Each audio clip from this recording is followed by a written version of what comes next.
ये बात भी क्लियर है कि भाई ईरान हार नहीं मान रहा है।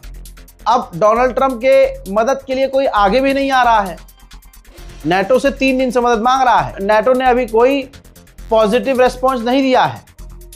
ऐसे में अब डोनाल्ड ट्रंप अपने एलाइज, अपने साथियों पर प्रेशर बना रहा है कि हिजबुल्लाह और IRGC को आप ब्लैकलिस्ट कर दीजिए। बरतानिया पूरी तरह से ईरान के खिलाफ अमेरिका का साथ दे रहा है। ब्रिटेन के एयरबेस पर अमेरिका के B-52 और B-2 परमाणु बॉम्बर उतरे हैं। और याद रखिएगा, अमेरिका अपने टॉप हथियार का इस्तेमाल कर रहा है। भाई परमाणु बमबारी करने वाले जहाज से कोई और बड़ा हथियार नहीं है। और डे 1 से, रोज़े अव्वल से अब तक इस जंग में ईरान के खिलाफ सीधा परमाणु बॉम्बर का इस्तेमाल कर रहा है अमेरिका। लेकिन फिर भी अंधभक्तों की बाप की तरह ईरान की टांग काफी नहीं है, बल्कि ईरान लड़ रहा है। ईरान ने बताया कि 50 हेरिटेज बिल्डिंग तबाह हो गई हैं, जिनका ताल्लुक इस्लाम से, इतिहास से, और ये समझ लीजिए कि वो एक हिस्ट्री से जुड़ी हुई चीजें थी, हिस्टोरिकल प्लेसेस थे। 50 तबाह हो गए। 12,000 बिल्डिंगें ईरान में बर्बाद हो चुकी हैं, डिस्ट्रॉय हो चुकी हैं।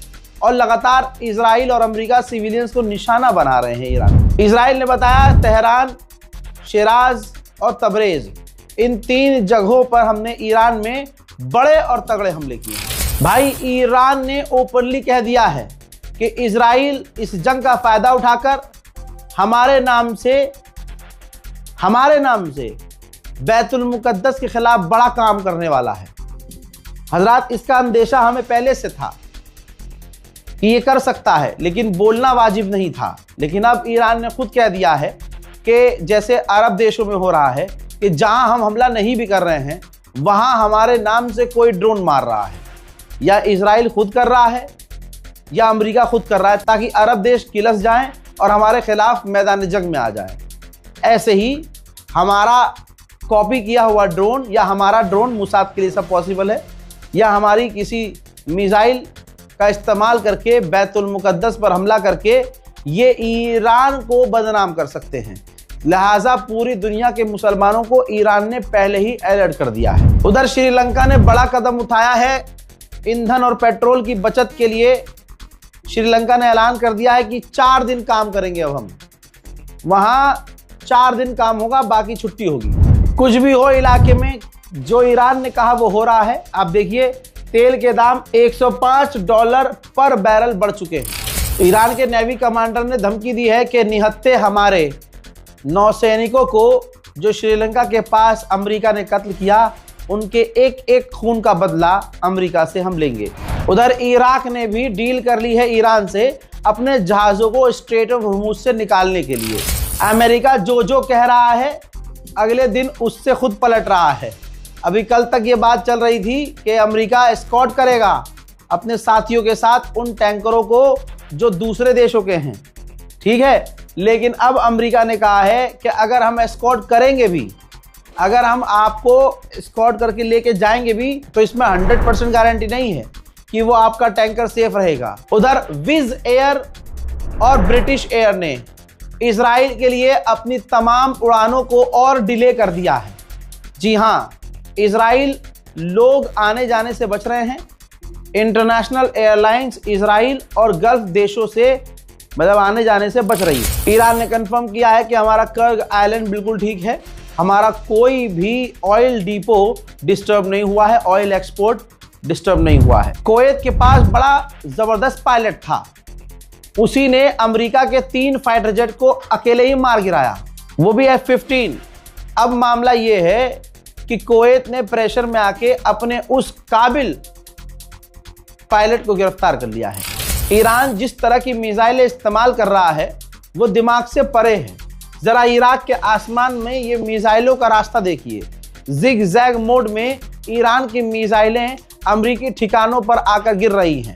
ये वीडियो चर्चा का विषय बना हुआ है यूरोप में कि ये कौन सी मिसाइलें ईरान इस्तेमाल कर रहा है।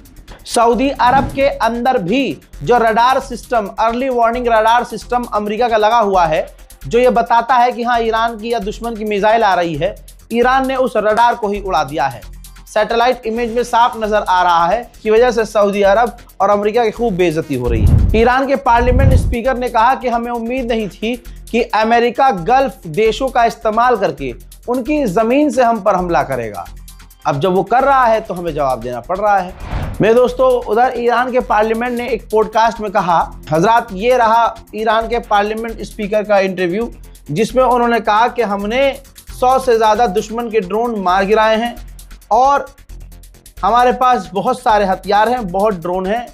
उनको लग रहा है कि वो हमारी फैसिलिटी को तबाह कर रहे हैं और ऐसा करके वो यहाँ सब कुछ चेंज कर देंगे। ऐसा नहीं होगा, हम लड़ रहे हैं और आगे भी लड़ते रहेंगे। इन तमाम चीज़ों में रशिया की बल्ले बल्ले हो गई है।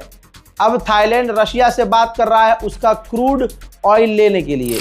भैया, फीफा वर्ल्ड कप अमेरिका में होने वाला था और ईरान भी फीफा वर्ल्ड कप में खेलता है, तो ईरान अब अधिकारियों से बात कर रहा है कि अमेरिका में फीफा वर्ल्ड कप ना रखा जाए और किसी तीसरे देश में फीफा वर्ल्ड कप शिफ्ट कर दिया जाए। मैंने 2 दिन पहले कह दिया था कि दुबई के एयरपोर्ट से दूर रहिएगा। दुबई इंटरनेशनल एयरपोर्ट पर दिन में भी इतने बड़े हमले हुए हैं कि सब कुछ धुआं धुआं हो गया है।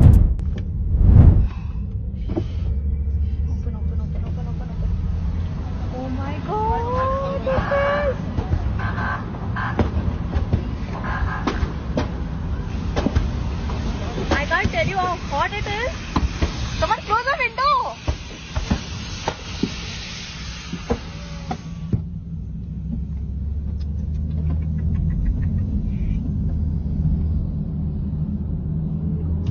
The cars, yeah, they have to wait to move the car.